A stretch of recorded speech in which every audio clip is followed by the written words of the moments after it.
For the past 13 summers, the nation's best comics and rising stars have gathered on Nantucket. The Nantucket Comedy Festival is a highlight of the island's summer scene as it benefits the Standup and Learn Foundation for local youngsters and provides a series of hilarious evenings. And now, in these challenging times, in the spirit of the festival, we gather a group of comics to provide some laughs, some diversion, and a dose this evening of the best medicine.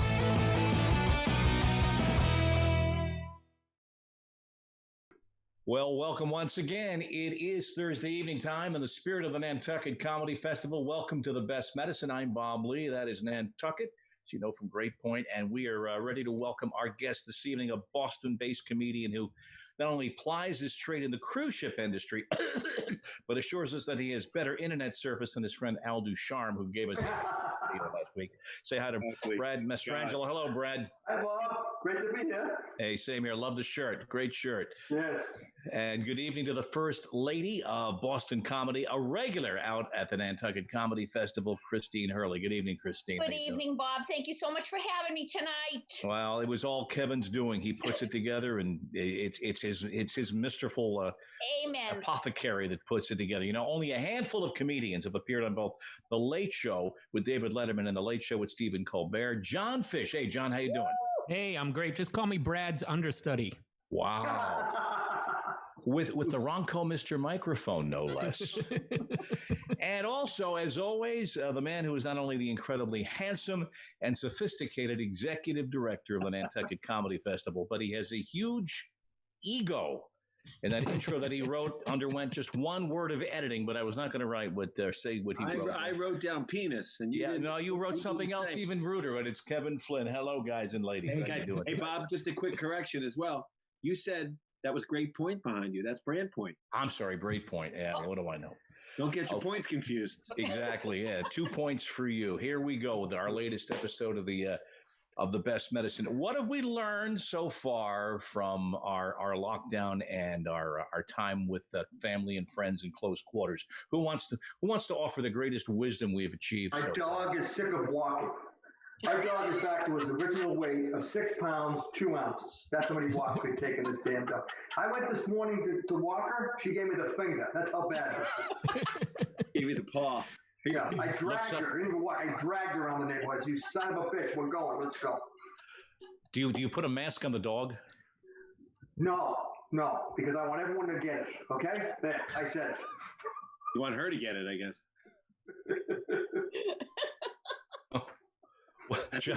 John, what have you learned? I've learned that my girlfriend is pregnant. Wow. Really? Oh, yeah.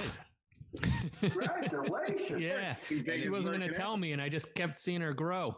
God, if you ever find the guy, well, congratulations. Thank you so much. Bob Lee on the board. That was kind of a comedian put down. Did you hear that, Fish? No, I didn't. No.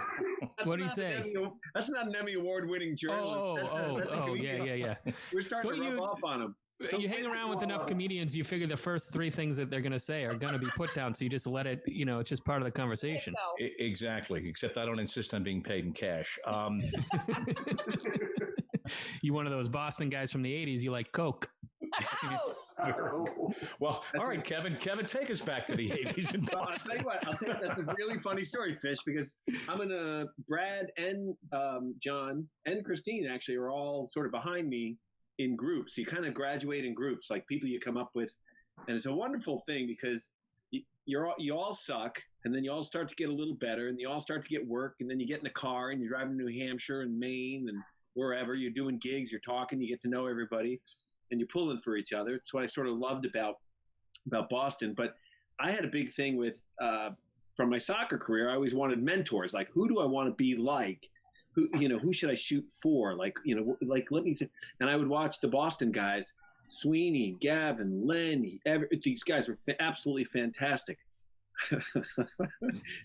All of them had drinking problems, drug problems, IRS problems. They couldn't drive. It was like, holy shit, what am I going to? So you did learn from the best. There was actually one club in Boston, but there, Coke back then was, I couldn't partake because I was getting drug tested as a soccer player. So I never really kind of got into that whole world. But these guys, a lot of times, I won't say which club, but one club actually would pay the guys in cocaine.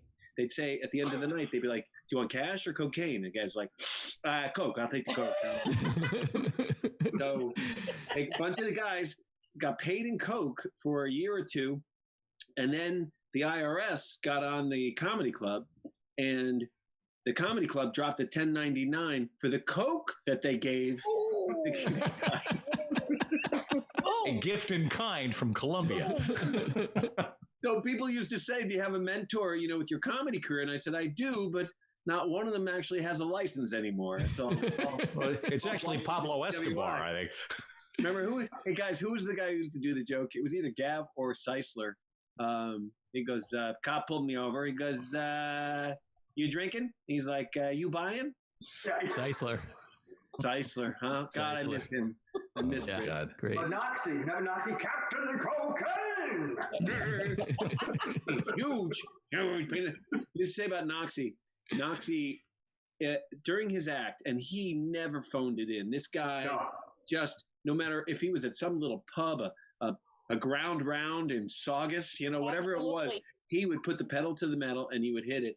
But we would laugh because during his act, about 4 or 5 things would come out of his ass. He would say, "I'm a ski pole in my ass. I've got a thing in my ass."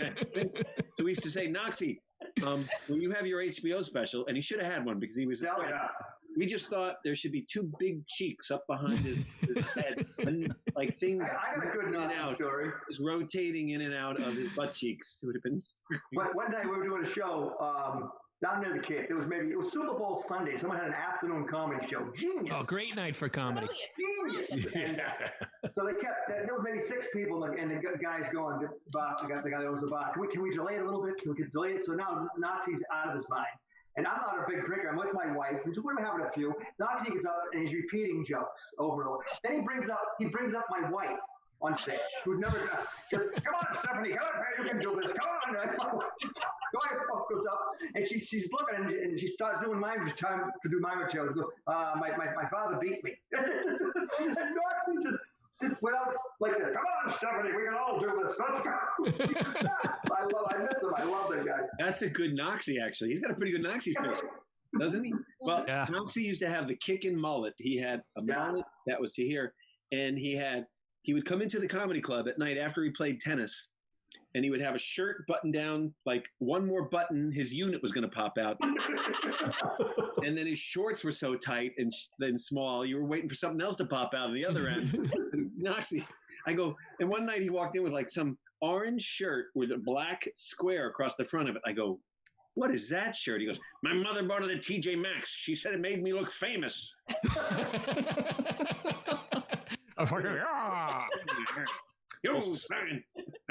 Somewhere we've got pictures of you, Kevin, in your high and tight soccer shorts and a rocking mullet from the early 80s. I'd like to see that. Mama like. I wish I could call it up right now. But Mama like. Kevin Knox was the first big headliner that I opened for. And it was in 2004, I think. And I was the middler for Kevin Knox at Annette Pollock's. Don't brag.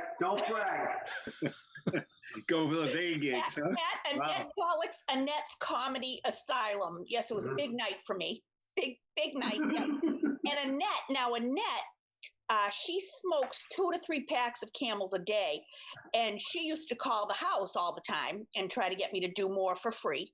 And one day I came home from work, this is 15 years ago, and my little one says to me, "Mommy, some man Annette keeps calling here." Oh, she had the smoker's voice, huh? Oh, yeah. Hopefully that's not. Vinny Favorito. That was he sounded like. Yes. I've loved many men. You call that a penis? Please. that's 2 already tonight. But I'm counting. How many times did you get that on ESPN? No. Metaphorically or really? No, please. That's how you got the job, Bob, isn't it? All right. Hey, I'm fascinated because I mean, you guys are all self-employed artists, and Brad, just before you went on, we went on to the great mass of people who are watching us tonight. You had mentioned, we assume you guys are working at your craft and writing, and not necessarily working, but you've worked recently. What the hell was that like? I did a Zoom thing like this for the hotel industry. It was like 400 people, and they called me. I guess some guy saw me, and he goes. I said, well, I'll do it. I go, but I can't guarantee it. Oh, no, it'll be great. I think it's going to suck. I really do. So I get on there, but I had to listen to the conference for 2 hours of the most depressing, because the hotels are they're dead. Then he goes, and now we have a comedian for you. And I get up and I go, well, just first thing I said, why don't you just shoot yourselves? Everyone, just take it to the temple, because this is, and so, but really, we didn't even have this, like we could see us now. I couldn't see anybody. No feedback. Yeah. It's me talking to me in a computer for 20 minutes. And then they said after, oh, that was great. I'm like, I don't think so. I don't think it was great at all. But as long as the check cashed, I don't really care. But it was really strange. By the way, I've done a couple now. Have you? Go ahead, Kevin. Yeah, I did a couple, and the one of them worked out really well where they kept the hosts. There was 2 hosts. They kept the hosts on, so you heard their laughter. And then they kept everyone else on a lower level. Okay. And then had someone in charge if like they started doing side chatter, they would just mute them and stuff. So it ended up working all right. Yeah. I like that. I just felt like I had to be more conversational, Yeah. Not like this where I'm just like hammering it out. Yeah, you just. But I like that. Like that's a virtual bouncer, somebody who's sort of saying, "Hey, yeah, you need that." Yeah, let me mute you. And how big a crowd was that, John? I guess about 80. It was about each of one. I was looking had about 4 pages of Zoom screens. Yeah, yeah. God, did you guys see the Zoom meeting where the girl thought she put herself off video and she picked her computer up and went to the toilet? Yeah. No. Yeah. It's like Google it. It's 15 women on there and like 1 or 2 guys, and one guy goes, "Whoa, what's happening? Stop. What's happening? Guys are so afraid right now that they're afraid, like, with the Me Too movement, you're going to get like accused of sexually harassing. Well, were you watching your computer screen? Yeah, but it was a Zoom. Poor guy was like, whoa, stop. What's happening? Which was a variation on the night we had Tom Cotter on. If you saw that, and after making jokes about not wearing pants, while he got up near the end of the program, walked away from the camera, and indeed was wearing nothing in the way of pants. Nothing. and the guys, they all know Cotter, so they're not surprised them. But as he walked away, he walked over to his blow-up doll, of course. Yes. I did a Zoom last week with Aruba Ray. It was myself, Aruba Ray, Gilbert Gottfried, a couple other people. And we're talking about like when they mute the audience. Well, the audience wasn't muted, and I think he had about 400 people. Wow. And the last thing I heard before my computer went off was, I did not like that girl at all. Oh my goodness! So one vote for muting the audience. Yes, right here, Johnny. Absolutely, yeah. I didn't like the girl at all. Yeah, all right. The worst part for us, Bob, as comedians, is like, let's say we all work together, and sort of who is in the business longer, who's you kind of figure out who should open, who should middle, who should close, and it's always a little bit of a battle, but people kind of know, all right, he's above me, she's below, whatever. And so the worst part is you're all driving home together. So you do the gig, and then you're leaving the restaurant, and people are walking out in front of you, and they're like, I like the first guy, but not the last one. You're like, we're right here. We're right here. Just let us get to our cars, and we're going to leave, and then we don't have to know each other anymore. It's Twitter in real life, basically. Yeah. It's one of the 2 main reasons why we should have our own bathroom at comedy clubs, because you hear that. Oh, really? Yeah. Unisex, but you should have a comedian bathroom. Just a comedian bathroom. Yeah. The bathroom is the worst because you walk into the bathroom and someone will say, like, they'll try to tell you like a racist or homophobic sexist joke, and you're like, well, why would you think I'd want to hear that joke? Oh, yes. Yeah. I don't need them. I'm already walking to the car like I hate myself. I don't need you to pile on. I didn't like me tonight either. I had a lady one night. I did some talk about growing up with my dad. You know, we get spanked. I got spanked, and the crowd was great. And this woman comes over and starts the conversation. Excuse me, I'm a Harvard professor. Like, I give a shit. She goes, I'm very offended. I was very offended about what you talked about. I go, think about how I felt getting the shit kicked out of me, you moron. Well, she's not a moron. She went to Harvard, but I hear you. Go ahead. I was offended. What was her point? Why did she say that? I shouldn't talk about getting hit as a child. It was a spanking. That's all. She was offended as a Harvard professor. I think that's terrible. You talk about your father hitting you. I said, well, maybe he should hit you. Trigger alert! Trigger alert! Microaggression. I tell you, please. My folks. I got a little smack here and there from both of my folks. Nothing big, but you know who I got a beating from? The nuns. About 10 of them. I had one. I was telling my girlfriend. She doesn't believe the story. Like, I walked into Our Lady of Mercy Country Day School in Madison, Connecticut, and I got to school early. And Fish, you're Jewish. You don't have to deal with. I have no idea what this is. I'm just equating it to the guilt. I got Italian. It is a good competition. Guilt here. We're going to talk Catholic stuff for just a moment. Then we'll get to the Jews. I walk into the room early, to the classroom, and I'm with Albert Penta, and the two of us walk. My neighbor. Albert? He's my neighbor. In Clinton? Yeah. Yes. Really? Oh my God! What a small world. Yeah. So Albert and I walk into the room. It's on the left side of the building, so it was fourth grade. I'm in fourth grade, right? We look at the fish tank, and there's a dead fish floating in the fish tank. He goes, "What should we do?" I go, "We should probably take it out. It's dead, you know." He goes, "All right, you know." So I take the little fish net, and I kind of like the stockings that Brad wears on most evenings, and then I take this little fish net, and I take the goldfish out, and just as I take it out, I turn to show Albert that I got the fish, and someone grabs me from the back of the head, dunks me in the fish tank, my head, throws me back on the ground. I land on the ground like it was Sister Beverly Dernbacher. What? She throws me on the ground. Albert Penta, Bob, looks at me, looks at her, and just sits down on the ground. Sister Beverly she fought Duran at one point in the 70s, didn't she? Yeah. I used to say Beverly was a crip. She wore a blue habit. She was so bad we heard about her at Temple Emmanuel. That's bad. I tell you. Have you seen the meme that's out there on the internet that shows the archetype of the nun in the habit, and she's holding the ruler, and basically I said 6 feet apart. You didn't have to tell us twice. I'll tell you that. Exactly. Whack. Exactly. Well, I'd get in trouble and I'd get hit, and then I'd come home and I'd tell my mom, and she'd be like, "Well, what'd you do?" Right. Oh yeah, no, the teachers are always right. Remember that? We never had a shot going on. Absolutely. Now, I was talking about this with my girlfriend last night. John, you're gonna have you're gonna have a child soon? Yeah, I think so. How long? July 26th is the due date. All right. Congratulations. You're gonna like it. Looks like the Marine hit the beachhead, Johnny Fish. He works. Who knew? Well, you're going to see. It's funny. All of us as parents, I was talking to my daughter about this.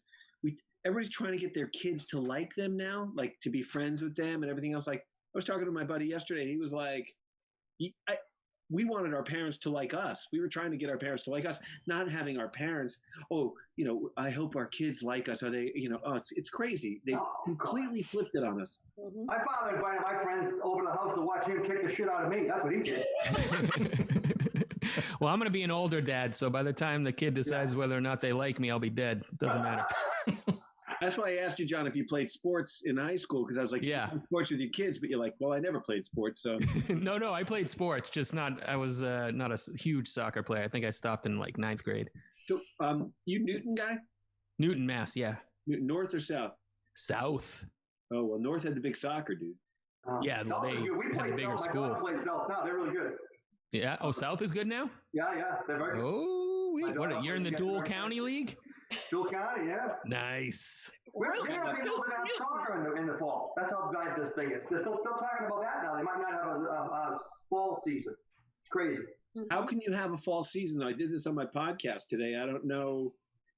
They're talking about the kids will stay 6 feet apart as they juggle the balls, as they dribble them. It's like, but you can't touch the same ball as it's crazy. Can we all just realize that Kevin asked me if I played soccer, and when I said no, he just assumed I played no sport. That's the only sport that he counts as a sport. He's like, well, I just assumed you didn't play sports if you didn't play soccer. Well, begging the question, what did you play? I played volleyball, basketball, skiing. Yeah, those are my sports. Oh, we had a lot of that in my school in Jersey. Yeah, at least. Skiing. Well, if you saw the mountain that we were at over at Blue Hills, you wouldn't have called it skiing. It was gliding on snow. Cafeteria trays. Blue Hills, Johnny. Yeah, Blue Hills and Neshoba. Neshoba, yeah. Well, Brad, I was telling John that you were a college goalkeeper. Yeah, still am. Over 50 league. Nice. College, but are you really? Do you go in the net? Oh, yeah. Yeah, I broke my hand 2 years ago diving into the goalpost to make a save. That didn't go well at home. Make the save, though. That's the question. I did make the save. Yes, I did. That's all that counts, my brother. Yeah. It's fun, though. I always tell everybody whenever I talk to a goalkeeper, when I was playing, for some reason, no matter what level I got to, if they do roommates, you'd have roommates. Right. They always put me with the goalkeepers. Really? That's not good. College, for pros, afterwards, it was always the goalkeepers. Goalkeepers are nuts. And so I said, I looked around, I'm like, I think I'm probably a nut job. But do they realize they're wired differently? Because they obviously are. Mm-hmm. It's a whole different clock going up there. They know. There's a club, right, Brad? You guys know. You know me well enough to know I'm not all there. I mean, you just sit there and people just shoot at you and kick you and punch you, and you just sit there and take it. It's beautiful. But I've got hit in the scrotum more times. I'm surprised I have a kid. I really am. Fish too, but that was from wedgies. Kevin, where'd you go to college? University of Massachusetts, St. Amherst. The zoo. The zoo, man. It was great. Nice. I loved it. It was a fantastic time. But because I tell you, he still has all his books. I bet he does. They're right behind him. I never even bought the books. He's read half of them, yeah. Some of them are colored in. I'm on the soccer team. Oh, Bob, good one. I'll tell you a quick story about these books, by the way. I just shot. They're not real. I was going to say that, John. Yeah. Virtual books. So I do a thing. I did an announcement for the comedy festival yesterday, and I did it behind this bookcase. And there was a book on the called. Can't really see it, buddy. It's upside down. It's upside down. Upside down. There we go. Flip it slower. Girls and a little left. Sex. A little bit of glare there. Okay, it's girls. There we go. There you go. Okay. Nice. Now, so it's a fiction, right? It's a fiction. Did you go through penciling in corrections? Navigating the complicated landscape for teenage girls. So I had a daughter. I do. Right now she's 17. One thing you don't want to think about, Fish, you're going to have a lot of years to think about this. Brad and I and Christine and Bob, we've all been through this already. Your hell is coming. Kevin, you're supposed to throw that book away when your daughter leaves the house. It looks real creepy. No, it's how to navigate teenage girls through those years. And I'm like, somebody sent me the book. I'm like, oh my God, my daughter's not having sex till she's 55. That will be proper age. Surprise! I'm concerned. But though, the internet is peering over anybody who sits in front of a bookcase. First, you've got that Twitter account called Rate the Room. And they just go through all the news channels, and if Fauci's on, they give Fauci a 10 out of 10. But they're always looking to see what books are up there. There was one guy at the network I used to work at, and he claims he had the book on his bookshelf for scholarly reasons, but he did something from his home. And what's Elders of Zion? And to God.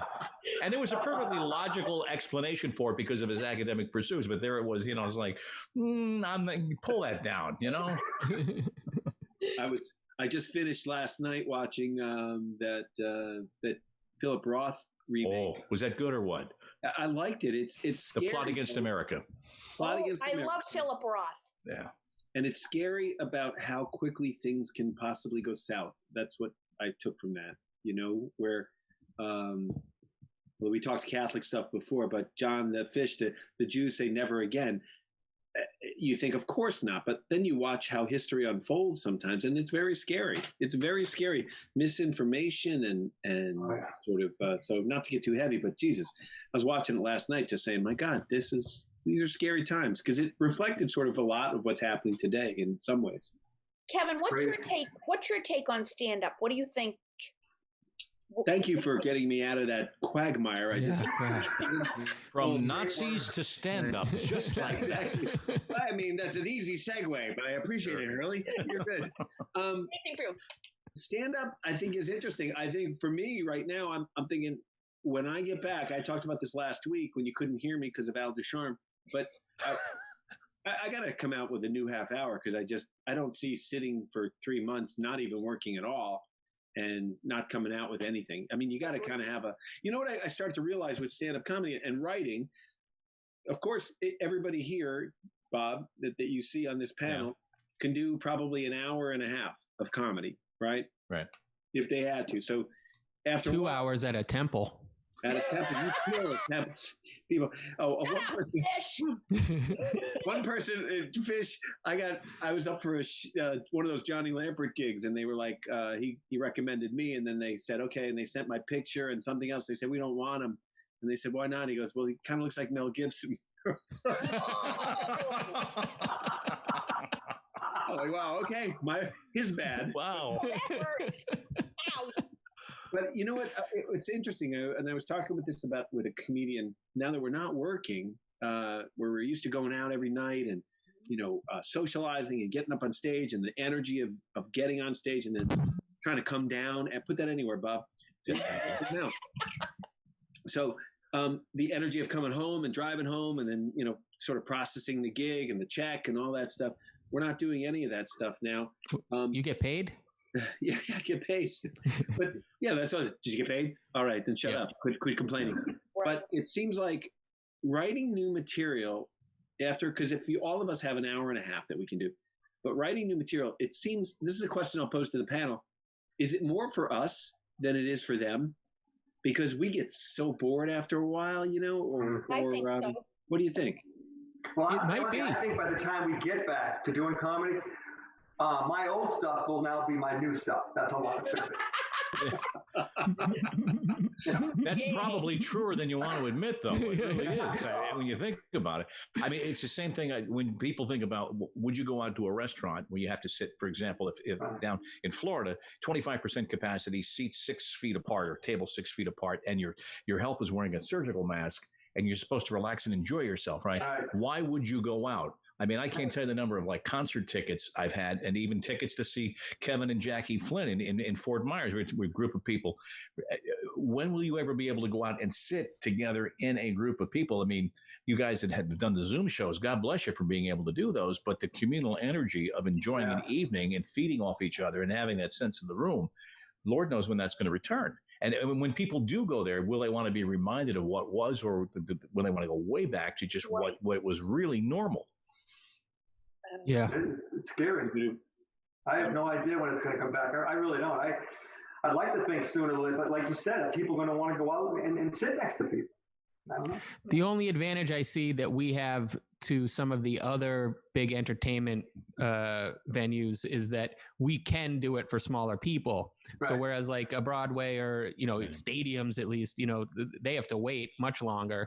Right. Because, half capacity at a comedy club can be 50 people sometimes. Because we're a one-man band. Like we don't have backup dancers and.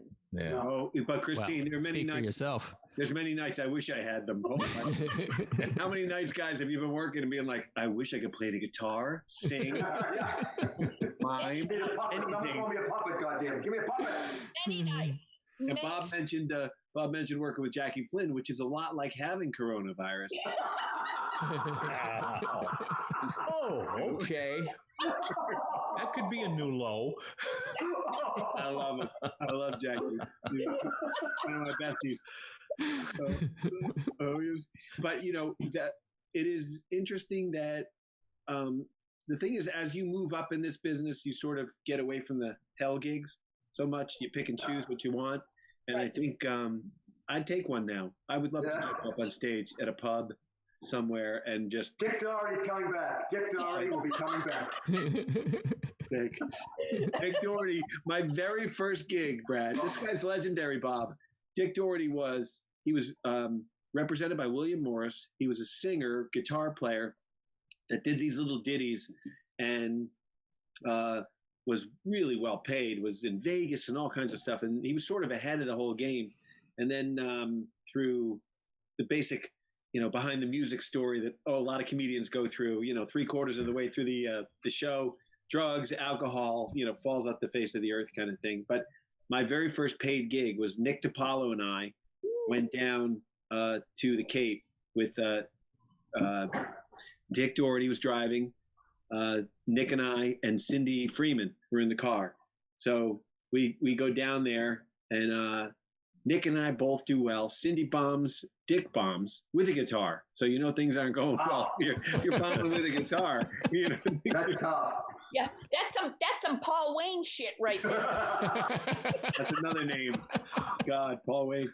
So we were supposed to get $50 each. I was ecstatic. I was getting $50, and Dick paid us $40 each, and then asked us to chip in for gas on the way home. Oh yeah. So, and then Nick goes, the only good thing was I made out with Cindy Freeman on the ride back. The old comedy club rules.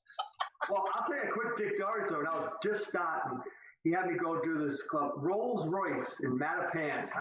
Now, well, Mattapan, I would put it this way. I was the only white guy within 20 miles of this place. So I walk in, and honestly, it was just me, and I get on stage, and I said, I'm going to give this a shot. They're either going to stab me or it's going to be great. And I start the show. I said, boy, I feel like a spot of milk and a bowl of Cocoa Puffs.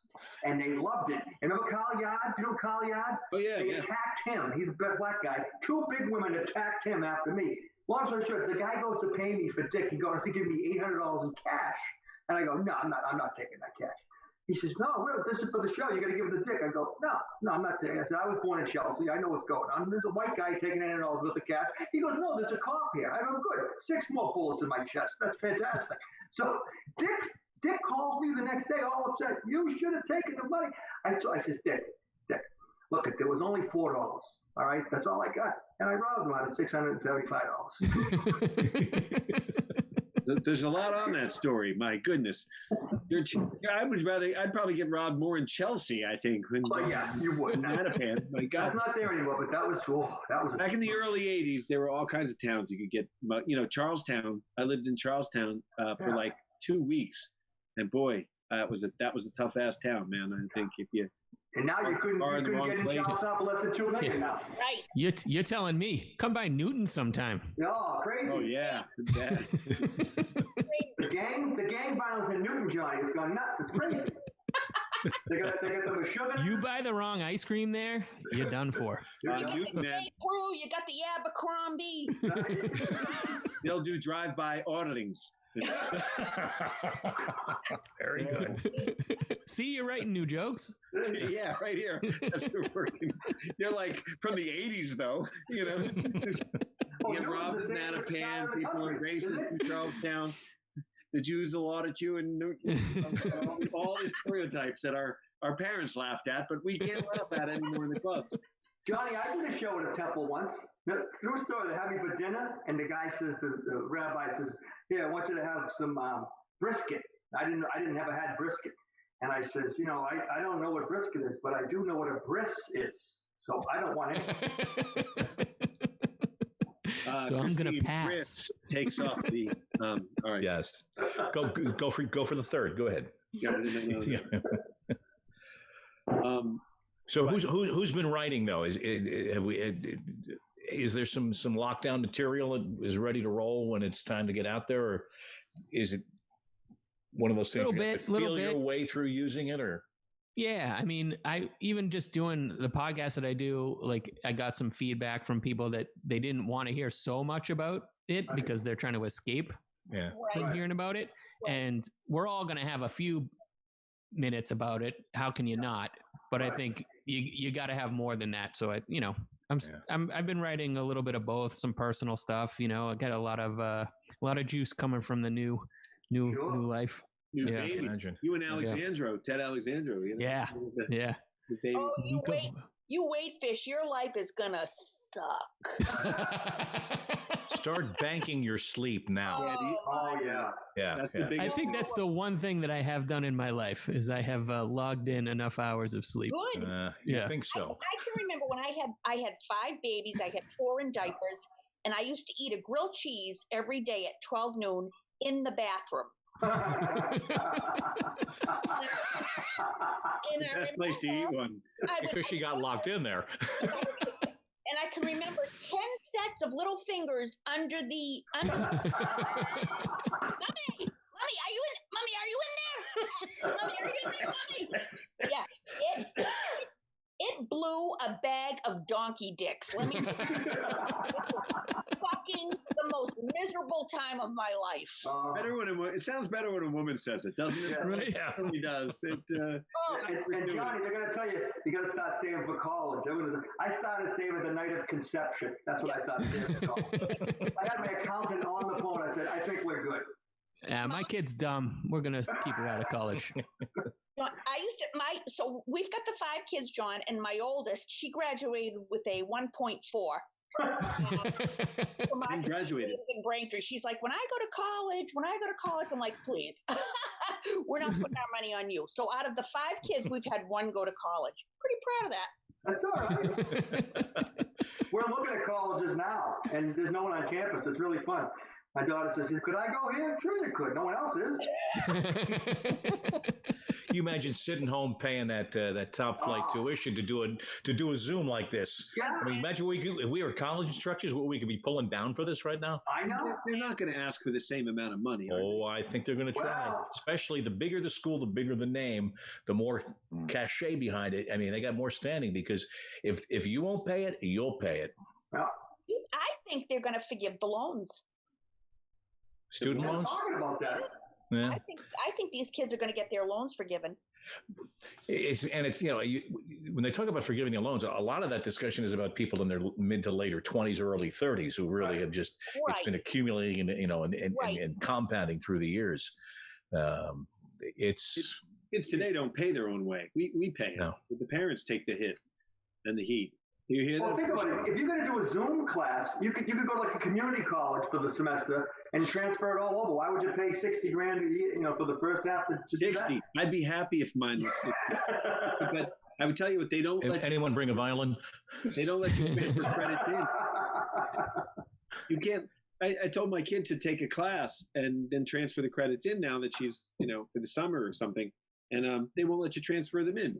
No. So, they're up to it now. But the smartest thing most kids can do, a lot of kids can do, you're right, is community college for at least the first year. And the dirty little secret is, and I've got personal experience with this, is that so many schools that won't admit a kid right out of high school will take them as a graduate student like that, or a transfer, I should say, as like a transfer sophomore. The kick is you're not going to get any benefits. But if you just want to go to that school, wait a year, transfer in and pay for a boat, you'll be in. There's no question. What kind of benefits do you mean, Bob? Well, I mean, scholarship, financial aid. Oh, financial aid. You're not going to get financial aid. Benefits, friends with benefits in college. That's well, the good thing with the Zoom classes, you can just have one kid that goes to Harvard, and then you all go over to his house and watch. Right. Here you go. Harvard in syndication. Yeah. This is the thing. Don't you learn more socially than you do even academically? I mean, to think about, Absolutely. Yeah. I think all of us are students of the streets. Wow. Some of us walk the streets. I didn't go to college. I was dating Jimmy Hurley all through high school, so I was like, you didn't need to. No. Yeah, exactly. I didn't need to go to college. I didn't get my driver's license till I was 22. Really? Yes, I had Jimmy Hurley. I didn't need any of that. Wow. So, by the way, Jimmy Hurley. Come on, Jimmy Hurley. Everybody, Jimmy Hurley had a quadruple bypass 2 days ago. Monday. Wow. Your husband, he is the sweetest, nicest man, and Christine shits on him on stage in a nice way. But everybody, when I finally met Jimmy Hurley, I was like, oh my God, he's a teddy bear. He's a oh my God. Christine goes at him so hard. It's unbelievable. I'm an awful. That's her therapy. No, it's wonderful. You guys have a wonderful relationship. I've watched it many, many times, and it's like you guys are just awesome. Sometimes when you didn't even know. Exactly. I was looking in the window. Wow. Really. So when you moved your bedroom to the second floor, it really threw up my plans. So now Kevin knows Jimmy's big hanging. I wasn't looking at Jimmy. Hey. Wow. And Jimmy was a firefighter, right? Exactly. Talk about hose. Yeah. Too easy. Too easy. You don't even need a truck with that man. That was 3, 4, and 5. Thank you, honey. Kevin, thank you, honey. That was very nice. How's he doing? Is he home yet? Or Nope, he's not home yet. He's doing good. He's not doing good. He's having a little struggle, But yeah, and it sucks because he's in there alone. Yeah. So COVID. Yeah, you can't go in. Nope. And the poor thing, he was hanging curtains for me last Thursday, and he looked at me and said, "I don't feel good." I'm like, "Push through it. Push through it. I need these goddamn curtains up." Yeah, a quadruple bypass. It just seems to me like when you're hanging curtains and you have a massive heart attack like that, I don't feel good seems to be an understatement. Holy shit. I don't feel good. I think I should sit down. I said, yeah, and I want new boobs. We don't all get what we want.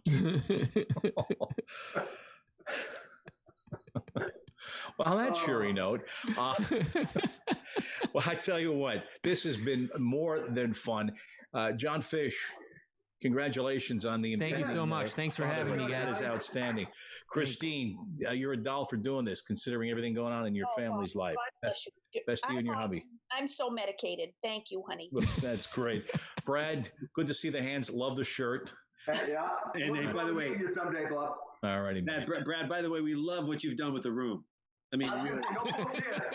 No books. Fantastic. Everything's on tape. Hooked on phonics. It's from Homicide. It's called Early Box. Aaron Very Hernandez cell.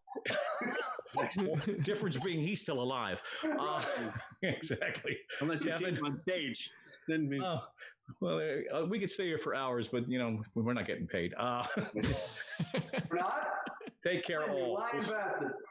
Thank you, guys. Everybody, thanks for showing up. We'll see you next week with the best medicine. Take care. It was fun. Love you, Kev. Bye bye. Thanks, Bye, guys. guys. Thank you.